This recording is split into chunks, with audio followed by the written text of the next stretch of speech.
આ પ્રેમ થાય ને કોઈ પણ બે વ્યક્તિને, તો એમાંય 3 પ્રકાર હોય પ્રેમમાં.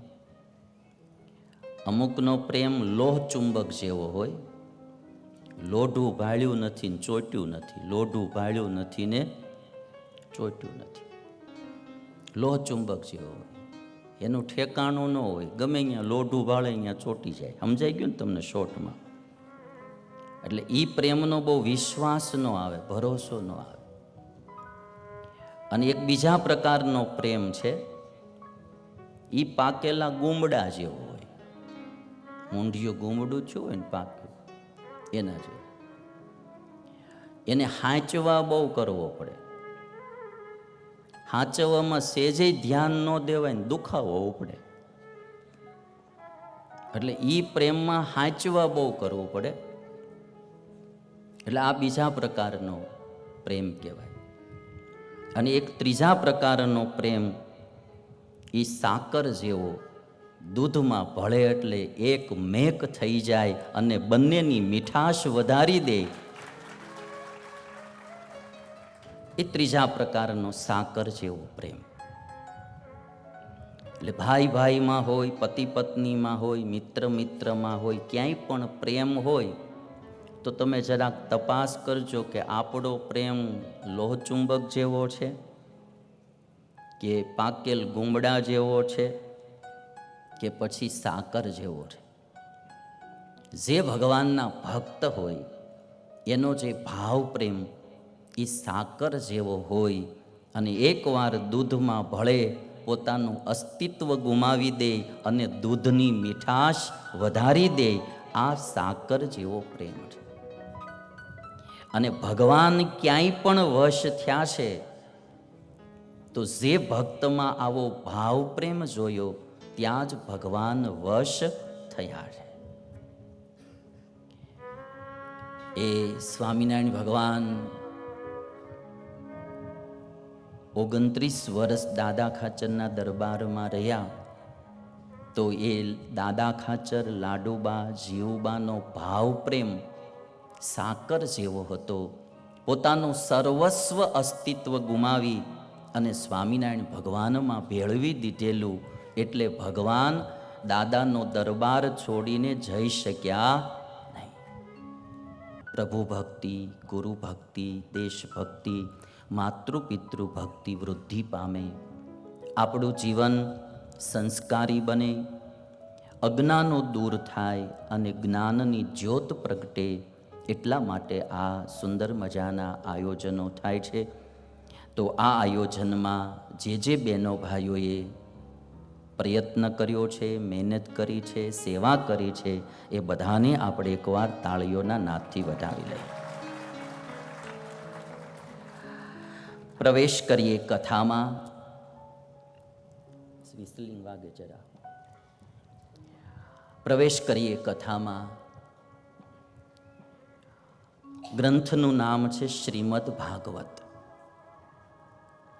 ભાગવત શબ્દ જે છે એ ભગવત શબ્દ ઉપરથી બનેલો છે. ભગવત શબ્દમાંથી ભાગવત શબ્દ બન્યો. ભગવતા પ્રોક્તમ ઇતિ ભાગવતમ. ભગવતા પ્રોક્તમ ઇતિ ભાગવતમ.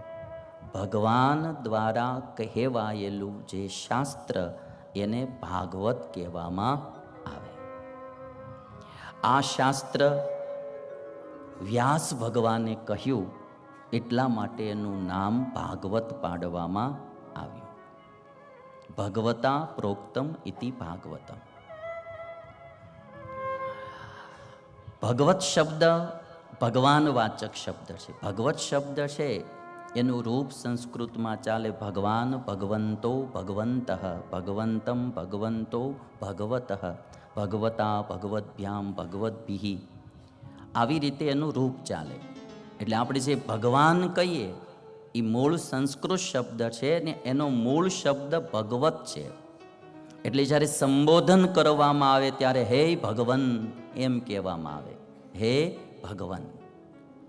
તો મૂળ ભગવત શબ્દ ભગવાન વાચક, અને ભગવત શબ્દ ઉપરથી ભાગવત શબ્દ બન્યો. કે ભગવાન દ્વારા કહેવાયેલું શાસ્ત્ર એને ભાગવત કહેવામાં આવે. એક વિશેષણ વાપરવામાં આવ્યું ભાગવતનું, શ્રીમદ ભાગવત. તો શ્રીમદ શબ્દ બી સંસ્કૃત શબ્દ છે. તમે બધા જાણતા હો કે શ્રી અસ્યાસ્તિ ઇતિ શ્રીમદ કહેવાય.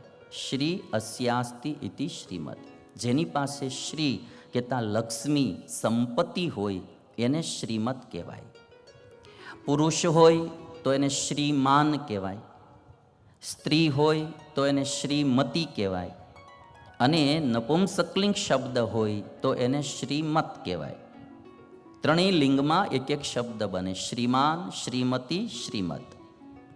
તો શાસ્ત્ર શબ્દ જે છે એ નપુંસકલિંગ શબ્દ છે, એટલે ભાગવતનું વિશેષણ વાપર્યું શ્રીમત. શ્રીમદ ચ તત્ ભાગવતમ ઇતિ શ્રીમદ ભાગવતમ. લક્ષ્મીએ સંપત્તિએ યુક્ત ભગવાન દ્વારા કહેવાયેલું શાસ્ત્ર એને શ્રીમદ ભાગવત કહેવાય. શ્રી એટલે સંપત્તિ, લક્ષ્મી. લક્ષ્મીએ યુક્ત ભગવાન દ્વારા કહેવાયેલું શાસ્ત્ર એને શ્રીમદ ભાગવત કહેવાય. આ મેં તમને મૂળ શબ્દની વ્યુત્પત્તિ કરીને અર્થ બતાવ્યો. આનાથી બારો ભાગવતનો બીજો કોઈ અર્થ થાય નહીં. વ્યુત્પત્તિ સાથેનો આ તમને અર્થ બતાવ્યો. સંતોએ જેમ કહ્યું એમ અમે સંસ્કૃત જ્યારે ભણતા સાઉથ ઇન્ડિયામાં, દક્ષિણ ભારતમાં, ત્યારે અમારે આ કનૈયાલાલ ને નારોલા પરિવાર સંતોને ભણાવવા માટે મદદ કરતા. એમની ખબર ન હોય કે આ ભણાવીએ છીએ એનું શું ફળ થશે. અમે સંસ્કૃત ભણતા તો અમને નહોતી ખબર કે આનું અમને શું ફળ મળશે એમ. કારણ કે સંસ્કૃત ભાષા અને બસ સવારથી સાંજ સુધી કંઠસ્થ જ કરવાનું આવે. રામ રામો રામા રામમ રામો રામાન રામેણ રામાભ્યામ રામૈ. આવી રીતે રૂપ ગોખાવ્યા કરે સર અમને. પણ અમુક વસ્તુ એવી હોય છે કે જ્યારે કરતા હોય ત્યારે ખબર ન હોય, પછી એમ થાય કે મારું એ સમયે ભણાઈ ગયું તો આજ કામમાં બહુ આવ્યું ભાઈ. કારણ કે આપણા હિન્દુઓના દરેક શાસ્ત્રો મૂળ સંસ્કૃતમાં લખાયેલા છે.